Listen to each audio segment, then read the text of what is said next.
लाइथांनाय 24 जुलाइ सालमारिव कुमारघाटनि लाहारपाति मुंगो कलाइमानि केरंक्रं बिश्वजित देबबर्मा लगे लगेनो बनो कुमारघाट साखामनगो tlangkha हिनके हाइनोहाय उनुकुति हांकर साखामनगो रेफार रहजाखा तंगहालक हामथाया नुगुइ फियाबा जायखे नाइजाग्यावुइ हाइनोहाय जीबीपी साखामनगो से रहरजाक फिका हाइफानो लामा हामियानि बागै नुखुंनि बरकरक बिश्वजित देबबर्मानो सिलचर tlangनानि हिनै लामरोलाइखा हाइफानो धर्मनगर सगैखेनो लांमा चखा बिरि धर्मनगर साखामनगनि साखनायनै रक बनो लांमा करिखा हिनै साखलाई रिखा आबनि उलनो कक बांलाइखा जायखे नाइजाग्या हिनै तामुनि बागै हाय ओंमा कलाइखना केबेंगै बाजाखा फारसालो त्रिपुरा बार एसोसिएशन रक डेपुटेशन रलाइखा चीफ हेल्थ ऑफिसरनि थानि बरकनि कक्सेल सामं ओंखा तांगै मां कथैनो तै आसो कक बांलाइनानि नांखा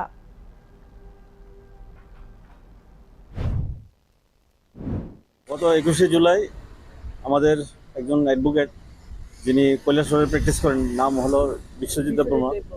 উনি একটা রোড অ্যাক্সিডেন্টে আহত হয়েছিলেন কুমারঘাটে। তারপরে যথারীতি কুমারঘাট হাসপাতালে নেওয়া হয়, কুমারঘাট থেকে ঊনকোটিতে নেওয়া হয় উন্নত চিকিৎসার জন্য। কিন্তু উন্নত চিকিৎসার জন্য ঊনকোটি থেকে আগরতলা রেফার করা হয় রাস্তা খারাপের জন্য।